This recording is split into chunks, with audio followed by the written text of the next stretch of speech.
Dímelo, mi gente. Welcome back to the 4th season of Oye Mi Gente podcast. Thank you so much for sticking with us through another season. Wow. Has it really been 4 seasons already? I feel so fucking blessed. It has truly been an incredible, humbling journey. I'm eternally grateful to have you all tuning in. If this is your first time listening, welcome. I appreciate you as well. This is Viv Moran. I'm a multimedia artist from South Jamaica, Queens. You can find me on Instagram at Black Flowers Grow. On today's episode, I'll be discussing a very personal topic. My goal for this episode is to debunk a whole bunch of myths and misconceptions about people living with this. I feel that being transparent and allowing yourself to be vulnerable is the best way to create empowering and meaningful content. You can't tell true stories of vulnerability without transparency. And to be authentically transparent, you must be vulnerable. So here it is.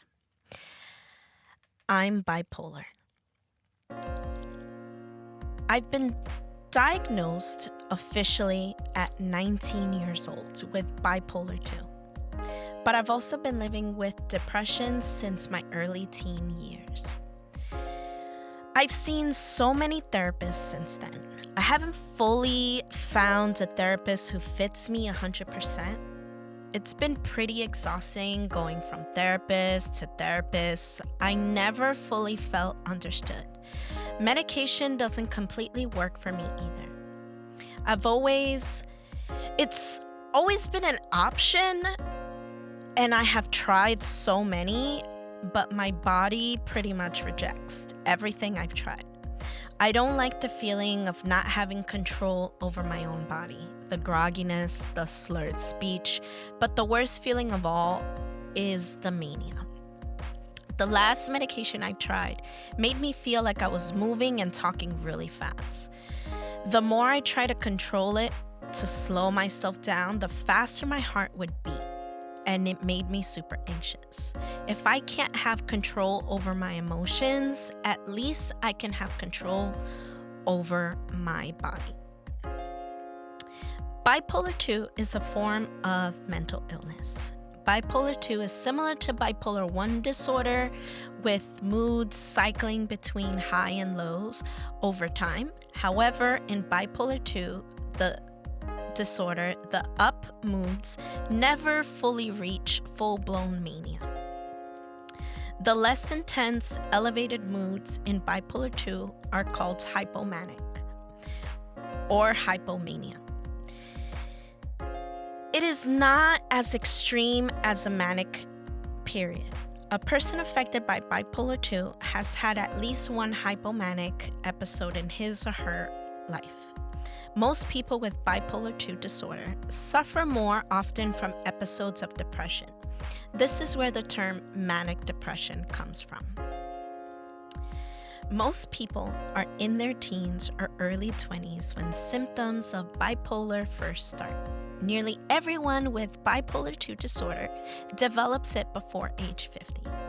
People with an immediate family member who has bipolar are at higher risk. During hypomanic episodes, elevated mood can manifest itself as either euphoria, feeling high, or irritability.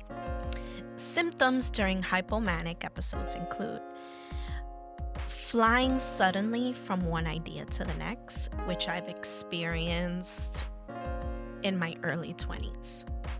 Having exaggerated self-confidence, again, early 20s. Rapid, pressured, uninterruptible loud speech, increased energy, hyperactivity, and a decreased need for sleep. Again, during my 20s, there is a period of my time where I felt almost invincible, like I was literally riding on this high. People experience hypomanic episodes are often quite pleasant to be around. They can often seem like the life of the party, making jokes, taking an intense interest in other people and activities, infecting others with their positive mood. What's so bad about that, you may ask? Hypomania can also lead to erratic and unhealthy behaviors. Hypomanic episodes can sometimes progress onward to full manias that affect a person's ability to function. That's bipolar I disorder. In mania, people might spend money they don't have, seek out sex with people they normally wouldn't, and engage in other impulsive or risky behaviors with the potential for dangerous consequences.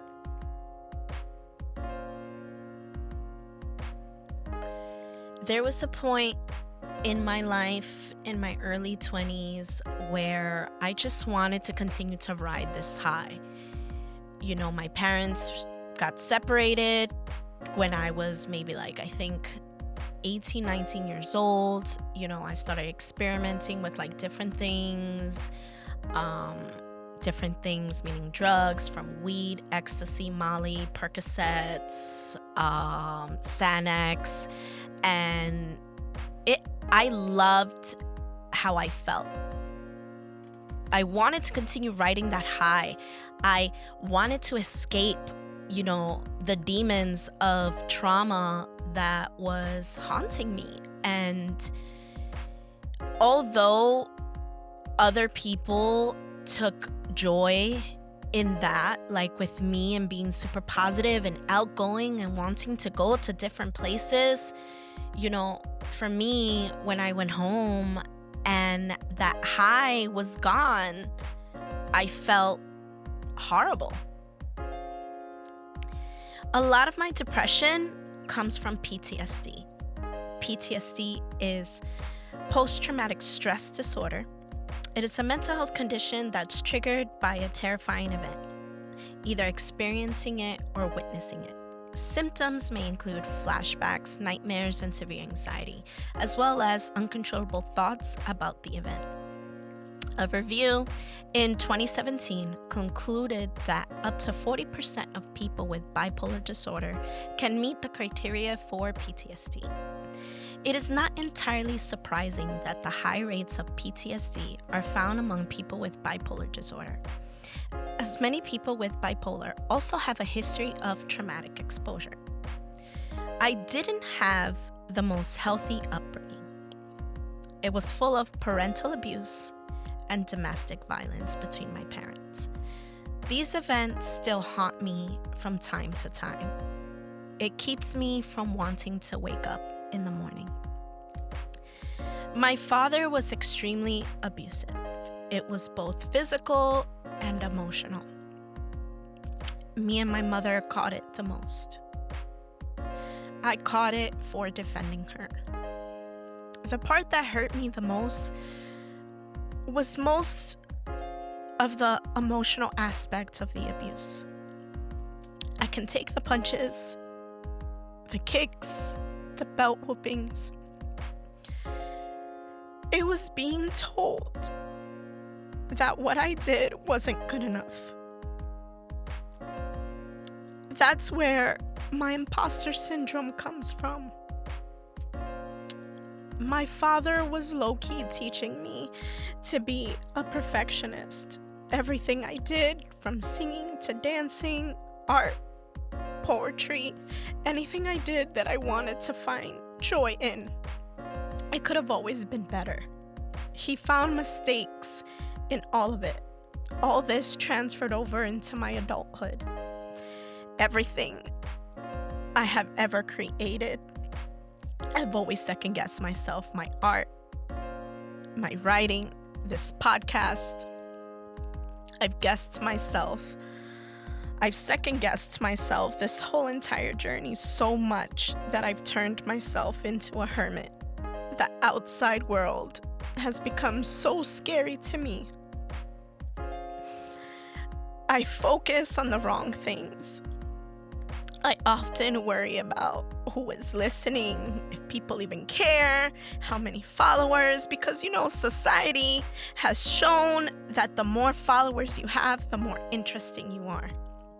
I've worked so hard growing up for my own father to like me for me that I've created so many personas to the likeness of others for social acceptance.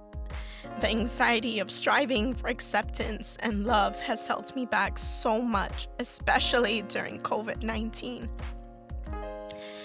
COVID quarantine should have been the time for me to create more and ponerme las pilas to get things done. But it only made me even more depressed. These lows that I've been experiencing have been so overwhelming that I've contemplated death twice these past few months. A lot of people have this toxic view of suicide without being empathetic to the situations people go through. Death is easier than continuing to live as a burden to others. I often feel like I'm a huge burden to my family. They don't always say the right things to comfort me and oftentimes make it worse. Through therapy, I have learned to focus on my family's humanity, mostly my mom and my sisters. They've endured trauma as well. I am the oldest of two. Me and my sister are about 3.5 years apart.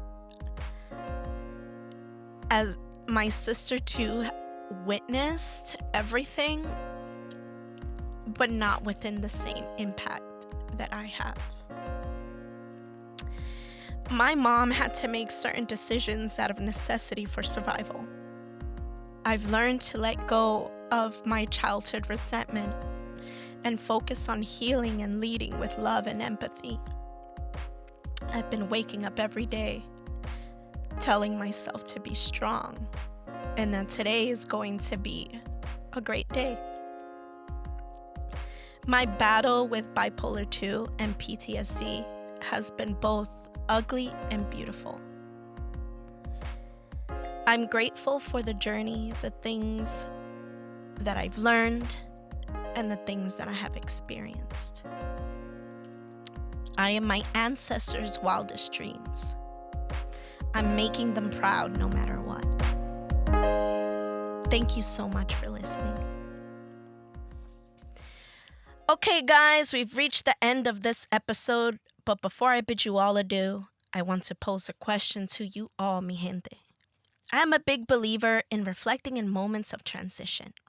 So here we are. COVID-19 hit us like a thief in the night. Now it's August. Summer's coming to an end. Some of us feel like we haven't accomplished anything.